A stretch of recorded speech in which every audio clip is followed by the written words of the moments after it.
Tisk, tisk, tisk. What a waste of white skin.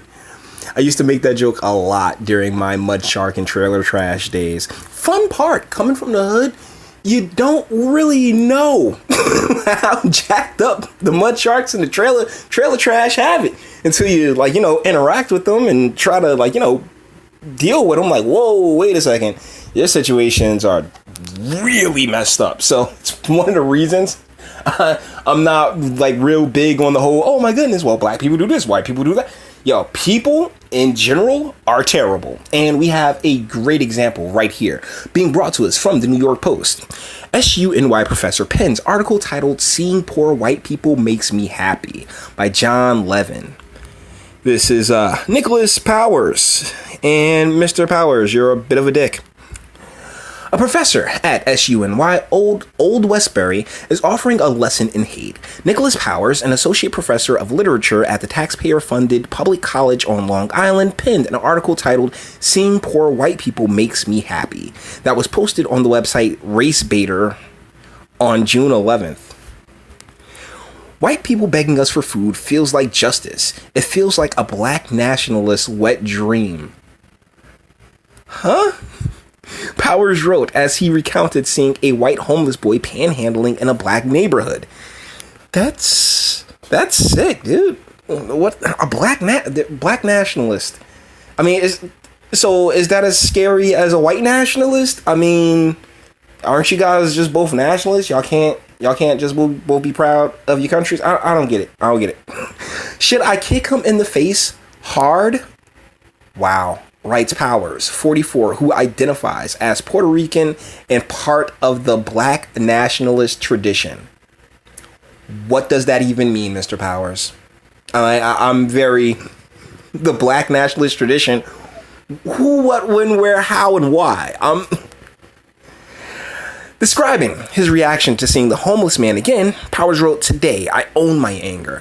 I want to snatch his food and say, go beg in a white neighborhood and eat it and rub my belly and laugh. You are a dick, sir. You're an asshole. My good, what? Why? Because they are, that's the thing. That's really my thing.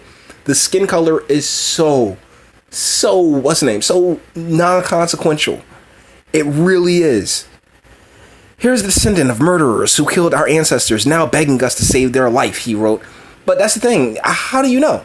See, that's the fun part about, being black, being white, all these, these different government statistical categories that, that doesn't, just because they're white does not mean that they participated in the transatlantic slave trade. Do realize this, right? Or their ancestors did.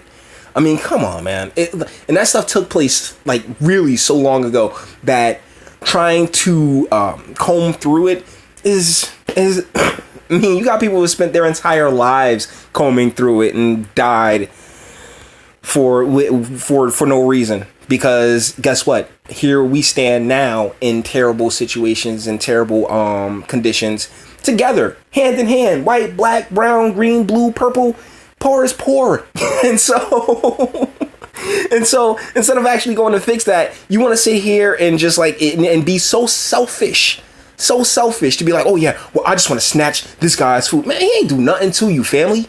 And you want to sit there and have such contempt for a complete stranger? Yo, this is the problem with our educational system, because he has his degree. He has his degree in literature. And yet he's still a paid professor in this school. And this is one of the problems with academia. He's part of the reason why these college costs are so high, because the college is spending so much money on nonsense like this dude.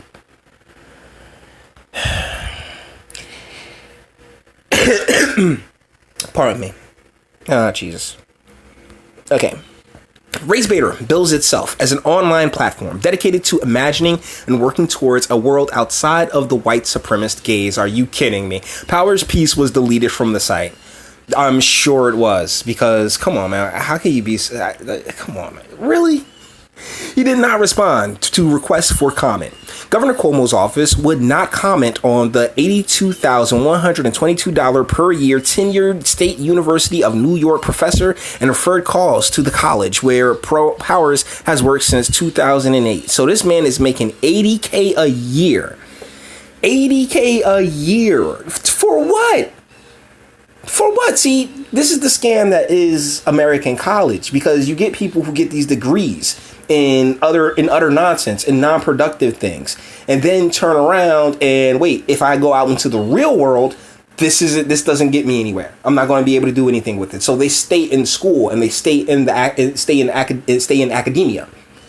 And thusly, they create their little researches, they do their developments, all this other stuff, and all at the taxpayer's expense. And ultimately, it's just spinning wheels and complete nonsense. The college called the piece distasteful and hurtful, but said Powers would not be disciplined. Of course not. The points of view expressed were those of Dr. Powers alone and are protected under his right to free speech, which is very true. It's said in a statement. Oh, no doubt. But it's still awful speech. Now, I don't think the man should be fired. Like, you know what? It's their money. They do that however they want. Really, I'm not a part of their faculty, and there's no, like, I have no recourse in this. Neither do I want to, because I don't believe in taking money out of someone's pocket. But at the same time, I do believe that I'm using this as an example of the greater problem, particularly when it comes to college and college cost, because this man's making $80K a year of taxpayer money, where that money could be going towards, the student, like they could probably knock out a couple of students' tuition bills with that money. I think that would probably be of better use. A couple of STEM students. The points...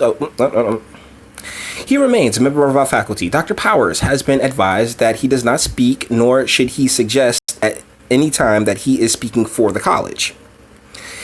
In a June 2016 piece on another site, The Independent Powers blast people who voted for President Trump as racist a-holes. Irony! Like, dude, you're super racist yourself. What are you talking?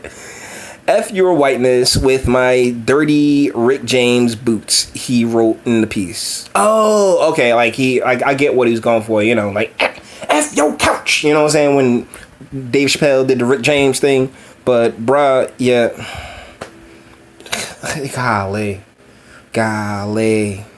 In the 2018 piece, Powers admits popping ecstasy and roaming the East Village in a drug-induced stupor to celebrate the election of Barack Obama in 2008. Man. This guy. Look, you got your freedom of speech, true enough. I think what you said was disgusting.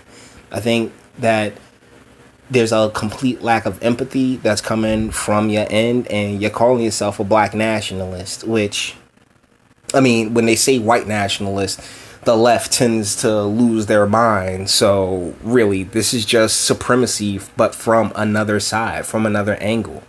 That's the thing about all of these oppressed and depressed groups, is that in the second you give them an ounce of power, what will they do? They'll sit there and just flex on it themselves. They'll sit there and become the same bullies that they cry about. Oh my goodness, all this white supremacy. Make way for black supremacy. Like, come on, man, chill. All that. Anyways, who is he reminding me of? Because he reminded me a little bit of Sherman Hemsley right now. And he reminded me a little bit of Elvin from The Cosby Show as well. But Elvin was a doctor. I mean, and he looks a little bit like Nick Kroll. Oh my goodness, seriously, he looks, in this picture, he looks a little bit like Nick Kroll. If you don't know who Nick Kroll is, he's a comedian. That's pretty funny. Anyways, guys, all the internet stuff. If you liked it, like it. If you dislike it, go ahead. I ain't scared. Sub if you enjoy my fantastic voice. Share, because sharing is caring and YouTube sucks. And speak. Let me know what you think. Is there, like, I mean, people have these inner thoughts, and I get it.